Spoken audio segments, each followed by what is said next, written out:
This channel does not promote any violent, harmful, or illegal activities. All content provided by this channel is meant for an educational purpose only. আজকে শুভেন্দু বড় বড় কথা বলছে, তৃণমূলের ঝান্ডা নিয়ে কিষাণজির মাওবাদীদের ল্যান্ডমাইন আর machine gun নিয়ে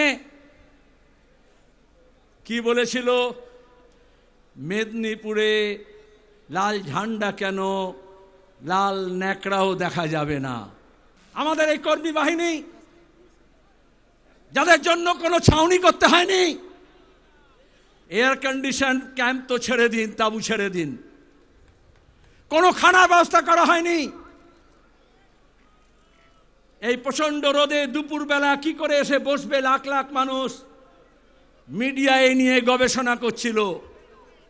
এই বাংলার দিশা পাল্টাতে, দশা পাল্টাতে আজকে আমাদের প্রকৃতিও সহায়, আজকে এত তপ্ত রোদ হয়নি, মেঘের চাদরে মুড়ে দেওয়া হয়েছে। কেন আমরা এসেছি? আমরা লড়াইয়ের বার্তা দিতে এসেছি। এখানে লড়াই শেষ না, আজ থেকে লড়াই শুরু।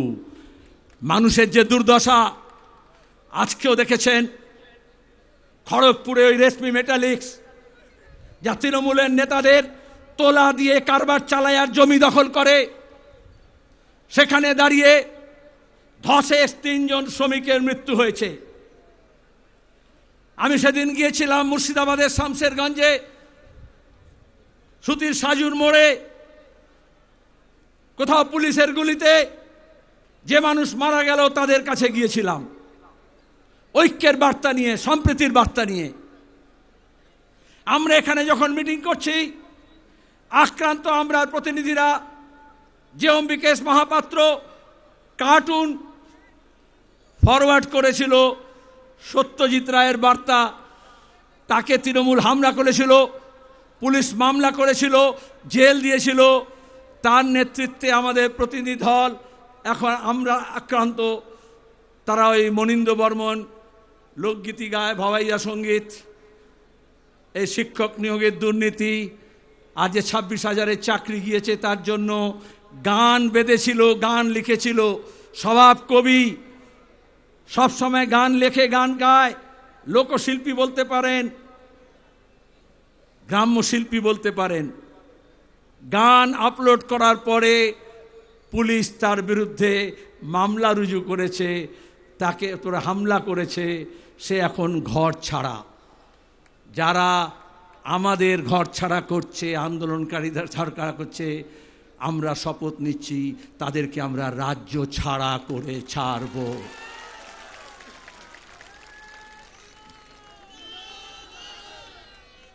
সুপ্রিম কোর্ট বলছে, দেশের আইন বলছে, প্রতিদিন মোদী সরকারকে চপেটাঘাত করছে। যেভাবে সার্ভেলেন্স, যেভাবে নজরদারির ব্যবস্থা করা হচ্ছে, নাগরিকদের অধিকার কেড়ে হচ্ছে, গণতান্ত্রিক অধিকার কেড়ে হচ্ছে। আপনি কি খাবেন, কি পরবেন, কোন কথা বলবেন, কার সঙ্গে যাবেন, এই সব নাকি তারা ঠিক করে দেবে।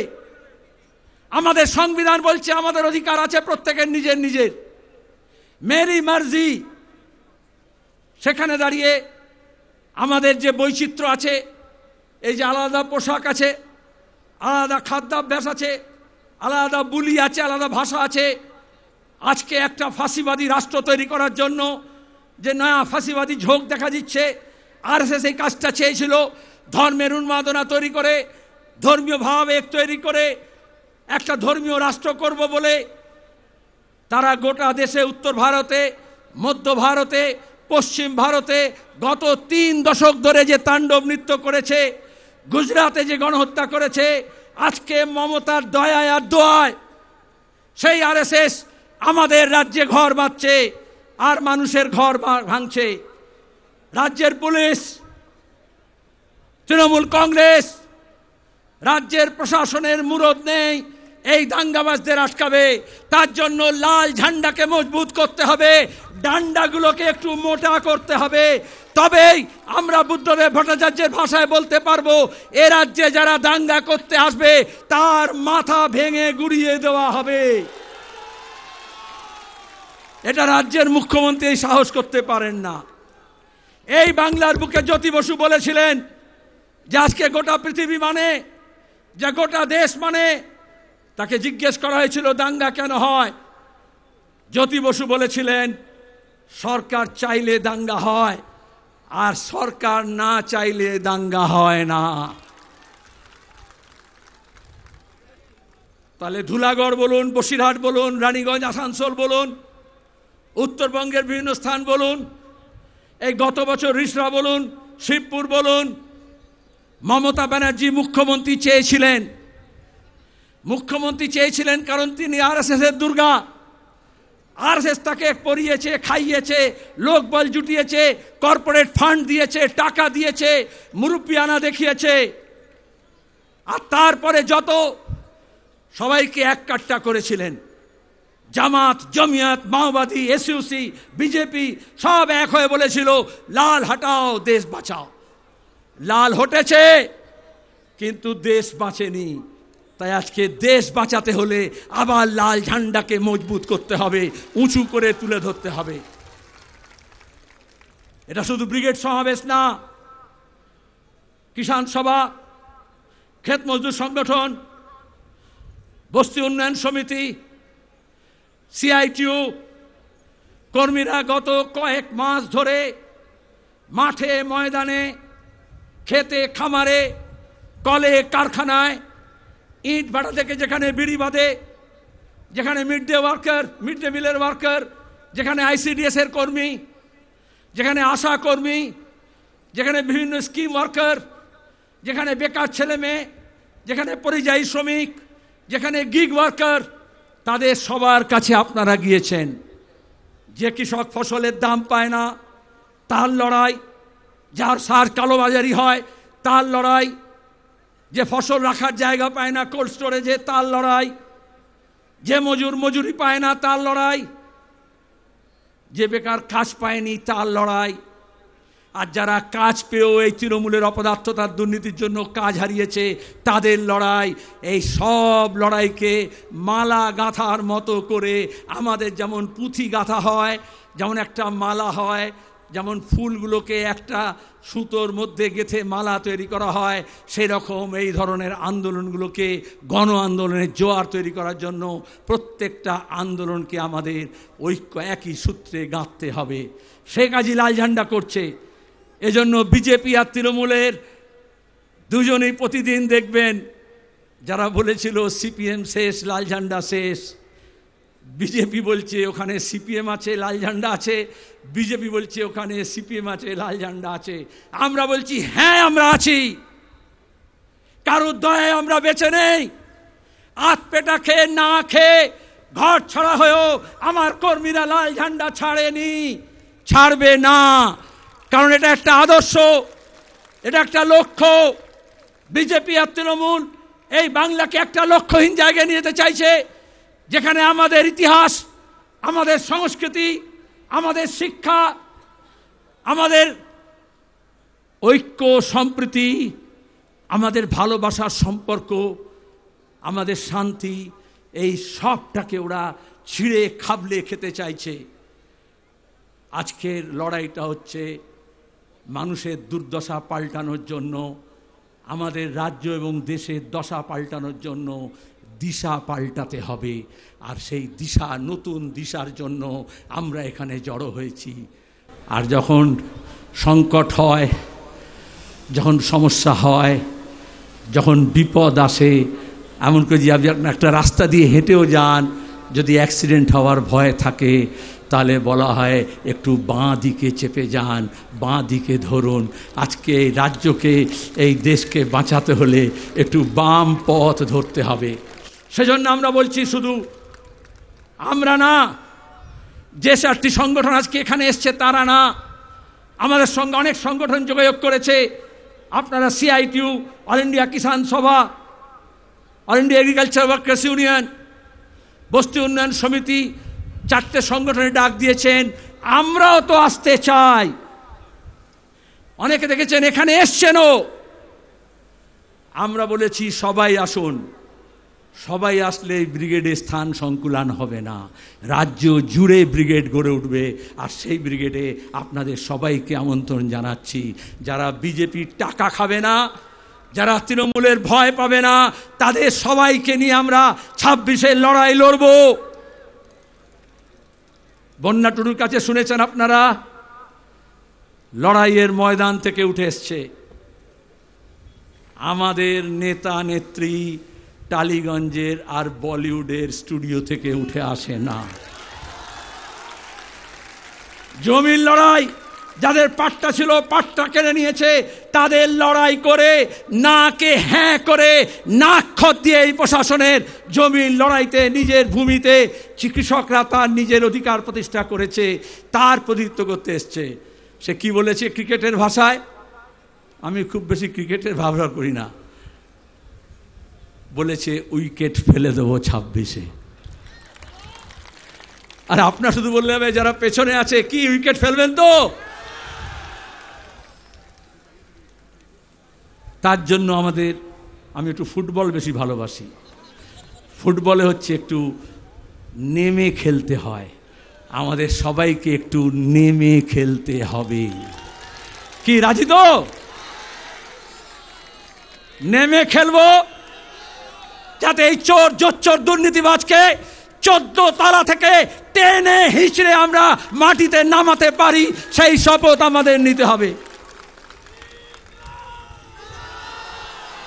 আর যারা মনে করছে স্যুট বুট পরে গভর্নর সাহেব ঠিক করবেন, আমরা বলি এই গরিব মানুষের লড়াই কোনো লাট বেলাট লড়তে পারবে না। গরিবের লড়াই গরিবকে লড়তে হবে, বাংলার লড়াই বাংলার মানুষ লড়বে। আমরা যদি জাত পাত ধর্ম বর্ণ হিন্দু মুসলমান মন্দির মসজিদের নামে না ভাগ হই, তাহলে এই বাংলার এই শক্তি আছে। 190 বছর ইংরেজের শাসনের বিরুদ্ধে লড়াই হয়েছে, ফাঁসি হয়েছে, জেল হয়েছে, আন্দামানের সেলুলার জেলের নাম লেখা আছে। তারপরে বেরিয়ে এসে লাল ঝান্ডাকে মজবুত করেছে, দেশ স্বাধীন হয়েছে। তারপরে আমরা লড়েছি, খাদ্য আন্দোলন হয়েছে, জমির লড়াই হয়েছে, সেচের জলের জন্য লড়াই হয়েছে, মজুরির জন্য লড়াই হয়েছে, নতুন কলকারখানা তৈরির লড়াই হয়েছে, বন্ধ কারখানা খোলার লড়াই হয়েছে। সেই লড়াই আমরা সবাই এক কাট্টা ছিলাম। আমরা লড়াই চাই, আমরা লড়াইকে ভয় পাই না। আমরা বলি এ লড়াই লড়তে হবে, আমরা বলি এ লড়াই বাঁচার লড়াই, বাঁচার জন্য প্রতি মুহূর্তে লড়াই করতে হয়। কিন্তু সেই লড়াইটা মন্দির আর মসজিদকে ঘিরে নয়, সেই লড়াইটা হিন্দুর বিরুদ্ধে মুসলমানের না, মুসলমানের বিরুদ্ধে হিন্দুর না। ধর্মের নামে যারা বেসাতি করে, বাংলাদেশের দিকে তাকিয়ে দেখুন, গণপ্রজাতন্ত্রী স্বাধীন সার্বভৌম ধর্মনিরপেক্ষ বাংলাদেশ, সেখানে সংখ্যালঘুদের অত্যাচার হলো কেন হলো? যারা এখানে মরা কান্দি কাঁদছিল, কুমিরের কান্না কাঁদছিল বাংলাদেশের সংখ্যালঘু নির্যাতনের প্রশ্নে, তাদেরকে জিজ্ঞেস করে কি হলো? সব দাম ফুরিয়ে গেল। ইউনূস আর মোদির মধ্যে বৈঠক হলো, আর এখানে সব লেজ তুলে যে হনুমানের দল লাফাচ্ছিল, এখন দু পায়ের পেছনে লেজ গুটিয়ে দিয়ে এখন কি বলছে? এখন মুর্শিদাবাদ দেখাচ্ছে। আমরা মুর্শিদাবাদকে বাংলাদেশের মতো সংখ্যালঘু নিধনের জায়গা হতে দিতে পারি না। কমিউনিস্টদের শরীরে এক বিন্দু রক্ত যতক্ষণ থাকবে, আমরা এই দাঙ্গাবাজদের বিরুদ্ধে লড়ে যাব, এই শপথ আমাদের নিতে হবে। আমাদের লড়াই হচ্ছে শিক্ষার জন্য, আমাদের লড়াই হচ্ছে স্বাস্থ্যের জন্য, আমাদের লড়াই হচ্ছে কাজের জন্য, আমাদের লড়াই হচ্ছে আমাদের মা বোনেদের ইজ্জত রক্ষার জন্য, আমাদের লড়াই হচ্ছে মানুষের সঙ্গে মানুষের সম্প্রীতি গড়ে তোলার জন্য। এই বাংলাকে আমাদের পূর্বপুরুষরা তিল তিল করে গড়ে তুলেছে। এই বিজেপি তৃণমূলের হাতে এই বাংলাকে আমরা সর্বনাশ করতে দেব না। এই শপথ নিয়ে আমাদের ফিরে যেতে হবে। আচ্ছা, সরকারের কাজ কি? ট্রাম চালাবে, ট্রেন চালাবে, গণপরিবহন চালাবে, রেল চালাবে, প্লেন চালাবে, এয়ারপোর্ট চালাবে, বন্দর চালাবে, রেল স্টেশন চালাবে, পোস্ট অফিস চালাবে, ব্যাংক চালাবে। মোদি সরকার বলছে ওইসব আদানি আম্বানি চালাবে। বলে তুমি কি চালাবে? বলে আমি মন্দির চালাবো, আমি মন্দির বানাবো, আর নাহলে আমি ওয়াকফ বোর্ড চালাবো, আমি ওয়াকফ সম্পত্তি রক্ষণাবেক্ষণ করবো। আরে বাবা, যখন ভোট চেয়েছিলে তোমার ম্যানিফেস্টোতে কথা বলেছিলে, তখন তো বলেছিলে সবকা সাথ সবকা বিকাশ, আর এখন হচ্ছে ধরে ধরে সবকা বিনাশ। ওয়াকফ আইন যে পাল্টালো, আজকে সুপ্রিম কোর্টও বলেছে, প্রাথমিক কথা বলেছে, ইন্টারিম কথা বলেছে, যে কথা আমরা বলছিলাম, আমাদের সংবিধানে সব ধর্ম, সব জনগোষ্ঠীর নিজস্ব মত অনুযায়ী, বিশ্বাস অনুযায়ী তাদের অধিকার আছে, সেটাকে পালন করা, সংগঠন গড়ে তোলা, প্রতিষ্ঠান গড়ে তোলা, তাকে চালানো। যেমন গুরুদ্বারা চলে, যেমন গির্জা চালানো হয়, যেমন ওই যে তিরুপতির মন্দির দেবস্থানাম চালানো হয়, তিরুমালা দেবস্থানাম চালানো হয়। সরকার এসে বলছে ওরে বাপ রে বাপ, এখন মন্দির মসজিদে অনেক লাভ আছে, চল হট তোরা সর, আমরা এগুলোকে চালাবো। আরে তুই ট্রেনটা ভালো করে চালানো, যাতে ঠিক সময় ট্রেনটা চলে, ট্রেনের বাথরুমগুলো যাতে ঠিক মতো পরিষ্কার থাকে, আর এয়ারপোর্টগুলোকে সব আদানির হাতে না দিয়ে, বন্দরগুলোকে আদানির হাতে না দিয়ে, যেটা চালানোর কথা সেটা চালা। ওরা ট্রেন বেচে দিচ্ছে, মমতা ব্যানার্জি কলকাতার ট্রাম ডিপো বেচে দিচ্ছে, বলে যা আছে। ওই অমলদার কাছে শুনলেন না, বিজেপি বলল কৃষকের আয় দ্বিগুণ করে দেবো। বাবু যতক্ষণ পারিষদগণ বলে তার শতগুণ, মমতা বলল আমি তো 3 গুণ করেই দিয়েছি। আর এদিকে কৃষক তার ফসলের দাম পাচ্ছে না, প্রতিদিন লড়াই হচ্ছে, আলু চাষিদের সর্বনাশ হয়েছে, সবজি চাষিদের সর্বনাশ হয়েছে। আমরা বেশি দামে চাল খাচ্ছি, কিন্তু ধান সংগ্রহ করছে না, চাল কল মালিকরা নিচ্ছে, আর তাদের কাছ থেকে সরকার নিচ্ছে। এই তো 2 নম্বরই।